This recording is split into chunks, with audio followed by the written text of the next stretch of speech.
Pernahkah kamu ingin menyelam ke bagian samudra yang paling dalam? Nah, hari ini kamu akan punya kesempatan mewujudkannya. Sebelumnya, seberapa lama kamu mampu menahan napas? Tidak terlalu lama. Tenang, jangan khawatir. Silahkan naik kapal selamku dan ikutlah denganku dalam perjalanan menuju kedalaman. Siap? Oke, ayo menyelam. Saat ini, tepat di bawah permukaan, kamu melihat banyak makhluk hidup berkeliaran di sini. Banyak sekali ikan dan hewan laut, serta halo, orang-orang yang sedang berenang melambaikan tangan ke kita. Tapi kita tak akan berlama-lama di sini. Dadah! Pada kedalaman 20 meter, ada dunia baru yang terbuka di depan matamu. Terumbu karang dangkal tumbuh dengan indah tidak jauh dari pantai.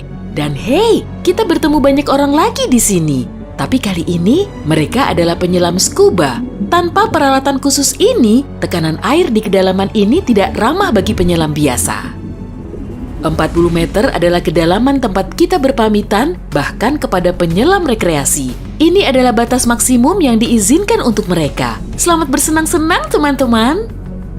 60 meter, dan kita bertemu orka pertama. Paus ini mendiami perairan yang relatif dangkal di hampir semua laut dan samudra di dunia.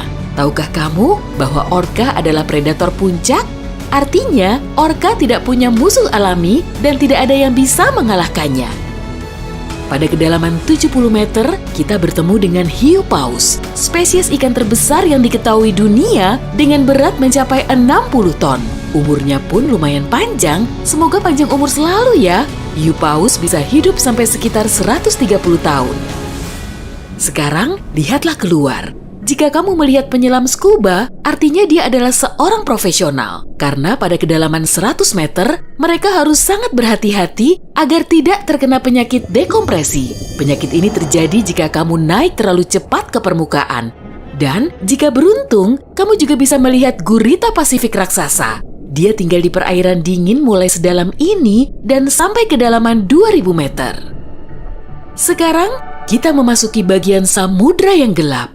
Pada kedalaman 150 meter, hanya 1% cahaya dari permukaan yang sampai ke sini. Sisanya diserap oleh air. Segala sesuatu yang lebih dalam dari sini akan menjadi semakin gelap.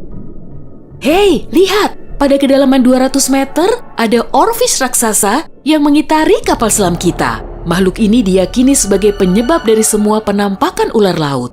Dan banyak yang salah kaprah. Terkadang, mereka berenang ke permukaan dan menakuti para pelaut dan perenang. Tidak heran, panjang ikan ini bisa sampai 11 meter. Pastinya cukup untuk membuat bulu kuduku berdiri. Oke, sekarang kita berada di kedalaman 300 meter. Dan sebentar, makhluk besar apa yang ada di luar sana itu? Oh, aku tahu. Itu kepiting laba-laba Jepang. Kamu bingung kenapa laba-laba? Tuh, lihat saja kaki mereka. Dan jawabannya akan datang kepadamu tanpa butuh petunjuk lain. Omong-omong, kaki-kaki ini juga yang mendominasi ukuran makhluk ini. Tubuh kepiting seperti ini biasanya hanya selebar setengah meter. Mari masuk lebih dalam. Dan di kedalaman 500 meter, kamu akan melihat paus biru terakhir. Tidak, bukan paus biru terakhir di dunia. Maksudku, ini adalah jarak terdalam yang bisa mereka tempuh. Paus biru tidak benar-benar perlu menyelam sampai sedalam ini untuk mencari makanan yang sudah berlimpah di perairan dangkal. Tapi mereka masih mampu. Sepertinya mereka hanya ingin memamerkan kehebatan. Mau bagaimanapun, mereka adalah makhluk terbesar dalam sejarah bumi, baik di samudra maupun di darat. Shh, kamu mendengar ini? Ini adalah suara yang dibuat paus sirip untuk berkomunikasi dengan teman-temannya dari jarak berkilo-kilometer. Mereka bisa melakukan ini berkat saluran SOFAR atau saluran laut dalam yang umumnya dimulai dari 600 meter, tapi kedalamannya dapat bervariasi. Ini adalah lapisan air yang kecepatan suaranya paling rendah dan gelombang suara dapat bergerak ribuan kilometer sebelum menghilang. Pada kedalaman 830 meter, kita telah mencapai titik tempat Burj Khalifa, gedung tertinggi di dunia. Tidak akan mungkin menunjukkan ujungnya ke permukaan jika diletakkan di bawah air. Hei, ayo kita coba. Sekarang kita memasuki bagian samudra yang sangat menarik. Di sini tidak ada sinar matahari dan banyak makhluk aneh berkeliaran. Salah satunya adalah cumi-cumi raksasa. Ya, yang luar biasa besar itu. Dia mendiami kedalaman 900 meter.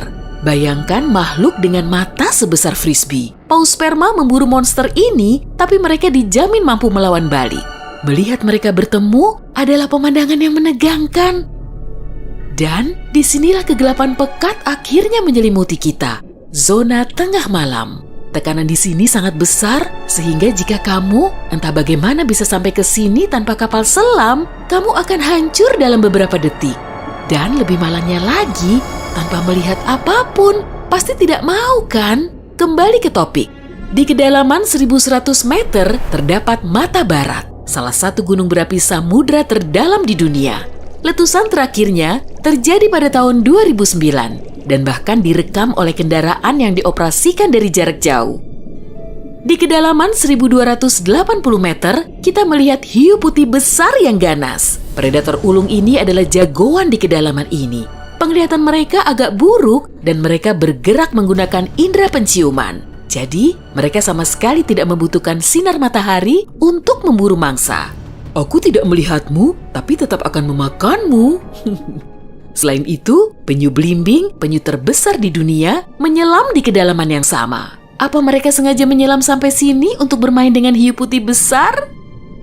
Wah, lihat jala-jala besar itu. Kita sekarang berada di kedalaman 1500 meter, tempat metode penangkapan ikan bernama menangkap semua digunakan. Jala di sini akan diseret di sepanjang dasar samudra, menangkap apa saja yang kurang beruntung di sana. Mengenai seberapa merugikannya metode ini bagi kehidupan samudra, biar kamu sendiri yang menilai. Pada kedalaman 1830 meter, jika berada di Grand Canyon, kita akan duduk di titik terendah dan terdalamnya. Bayangkan semua curug di sana terisi penuh oleh air, maka seperti itulah pemandangan di sini. Nah, jika kita benar-benar berhati-hati, pada kedalaman 2000 meter, kita akan melihat ikan naga hitam. Makhluk yang bagaikan muncul dari mimpi buruk ini tinggal di bagian samudra yang dalam dan gelap. Dan percayalah padaku, lebih baik dia tetap di sana. Bentuknya mirip makhluk dari film horor dan aku lebih suka jika kita tidak berpapasan dengannya di permukaan. Pada kedalaman 2250 meter, kita harus berpamitan dengan paus sperma. Ini adalah titik terdalam yang bisa mereka selami. Dan mereka memang tidak punya urusan untuk menyelam lebih dalam lagi. Mungkin kalau mereka berburu ikan naga hitam, atau justru mereka yang diburu. Mustahil, perbedaan ukuran mereka terlalu besar. Panjang paus sperma bisa mencapai 19 meter, yang menjadikannya paus bergigi terbesar di dunia. Tidak banyak makhluk laut bisa melawannya. Semoga kapal selam kita punya lampu sorot yang kuat ya, karena tanpanya kita tidak akan bisa melihat keindahan terumbu karang samudra dalam yang super indah di kedalaman 3000 meter. Terumbu karang ini dapat ditemukan di setiap samudra dan sayangnya tidak bisa dilihat tanpa peralatan khusus untuk menyelam di samudra dalam. Oke, mari terus melangkah lebih dalam. Dan di kedalaman 3.700 meter, kita mencapai kedalaman rata-rata samudra dunia. Mulai sekarang, perjalanan menuju kedalaman yang sebenarnya dimulai. Dasar samudra rata-rata telah kita lewati, jadi sekarang saatnya menyelami celah terdalam. Pada kedalaman 4.500 meter, monster dari mimpi buruk terburukmu muncul di sini. Anglerfish misalnya, akan membuat siapapun bergidik ngeri. Giginya yang panjang dan bengkok, serta antena di kepalanya untuk memikat mangsa, sudah cukup untuk menimbulkan rasa takut, bahkan di hati orang-orang yang paling berani. Tapi yang lebih mengerikan, mungkin adalah makhluk yang disebut swallower hitam. Itu adalah monster mirip belut yang memiliki perut super elastis dan mampu menelan mangsa yang ukurannya 2 kali lipat. Lihatlah ke bawah, dan kamu akan melihat bangkai kapal terdalam yang pernah ditemukan. SS Rio Grande di Atlantik Selatan yang tenggelam pada tahun 1941 dan mencapai kedalaman 5.760 meter. Tidak heran, kapal ini baru ditemukan 55 tahun kemudian. Sekarang, bagian samudra terdalam dan tergelap dimulai. Kita menyelam ke Palung Mariana. Menurut pengukuran resminya, Palung Mariana dimulai pada kedalaman sekitar 6.000 meter. Ini adalah area yang paling jarang dieksplorasi dan paling menarik bagi para ilmuwan dan petualang. Apa yang ada di dasarnya? Baiklah, kita akan melihatnya. Tapi selagi masih dalam perjalanan, aku akan menunjukkan hal-hal lain yang ada di sini. Misalnya, ini adalah ikan terdalam yang pernah ditemukan. Namanya ikan siput. Dan dia tinggal di kedalaman 7.900 meter.